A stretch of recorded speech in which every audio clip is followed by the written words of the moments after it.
का सियासी पारा इन दिनों हाई चल रहा है। ऐसे में दिल्ली के शहरी विकास मंत्री सौरभ भारद्वाज ने कहा कि अन्य शहरी स्थानीय निकायों की तरह एमसीडी को भी केंद्र से अनुदान मिलना चाहिए।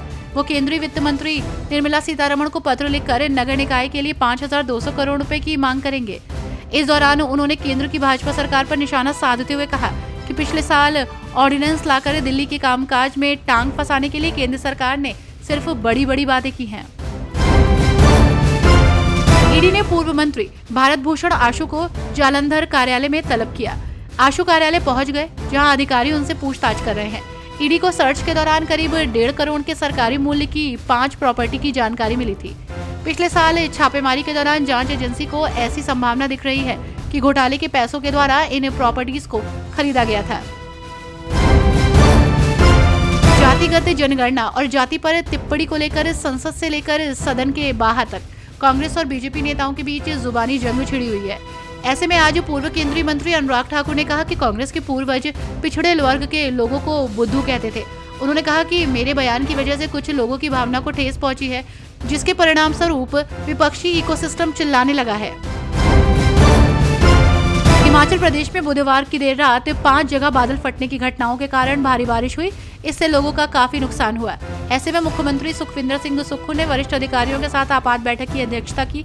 इस दौरान मुख्यमंत्री ने कहा कि इस समय लोगों के जीवन की सुरक्षा प्रदेश सरकार की सर्वोच्च प्राथमिकता है और पूरी मशीनरी युद्ध स्तर पर राहत और पुनर्वास कार्य में जुटी है। लोकसभा में केंद्रीय रेल मंत्री अश्विनी वैष्णव ने कांग्रेस पर जमकर निशाना साधा। दरअसल पिछले कुछ दिनों में हुए रेल हादसों को लेकर विपक्ष ने रेल मंत्री से इस्तीफे की मांग की है। इस पर रेल मंत्री ने कहा कि हम सिर्फ रील बनाने वाले नहीं, काम करने वाले लोग हैं। वहीं उन्होंने बताया कि मोदी सरकार रेल हादसों को रोकने के लिए क्या-क्या कर रही है। बीते काफी दिनों से चर्चा में चल रही पूजा खेड़कर की अग्रिम जमानत याचिका को अदालत ने खारिज कर दिया। पटियाला हाउस कोर्ट के अतिरिक्त सत्र न्यायाधीश देवेंद्र जांगला ने उनकी अग्रिम जमानत याचिका खारिज कर दी। आपको बता दें कि पटियाला हाउस कोर्ट के अतिरिक्त सत्र न्यायाधीश देवेंद्र जांगला ने सभी पक्षों की दलीलों को सुनने के बाद कल फैसला सुरक्षित रख लिया था। पंजाब के गुरदासपुर जिले में किसान मजदूर संघर्ष कमेटी ने मोटरसाइकिल रोष मार्च निकाला। आपको बता दें कि मार्च के बाद किसानों ने केंद्र, हरियाणा और पंजाब सरकार का पुतला फूंका। किसानों ने कहा कि सरकार उनकी मांगों पर ध्यान नहीं दे रही है। ऐसे में अब वो संघर्ष को तेज करेंगे।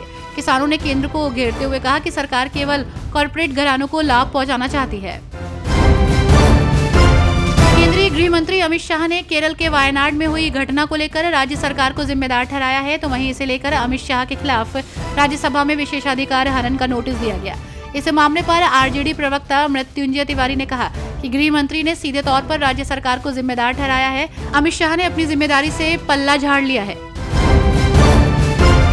दिल्ली के राजेंद्र नगर कोचिंग हादसे की तरह राजस्थान के जयपुर में भी एक घटना सामने आई है। यहाँ एक मकान के बेसमेंट में बारिश का पानी भर जाने के कारण 3 लोगों के डूबने से मौत हो गई। तो वहीं इस घटना के बाद मुख्यमंत्री भजन लाल शर्मा ने पीड़ित परिवारों के लिए मुआवजे का ऐलान कर दिया। सीएम ने 5-5 लाख रुपए देने की घोषणा की है। इसमें 4-4 लाख रुपए आपदा राहत से और 1-1 लाख रुपए मुख्यमंत्री सहायता कोष से दिए हैं। चुनाव आयोग ने झारखंड, महाराष्ट्र, हरियाणा और जम्मू कश्मीर के मुख्य सचिवों और वहां के मुख्य निर्वाचन पदाधिकारियों को एक पत्र लिखा है। चुनाव आयोग ने 3 साल से एक ही जगह पर जमे अधिकारियों को हटाने का आदेश दिया है। आयोग ने अपने गृह जिले में तैनात पदाधिकारियों को लेकर भी निर्देश दिया है। ऐसे अधिकारियों को भी आयोग ने हटाने का निर्देश दिया है।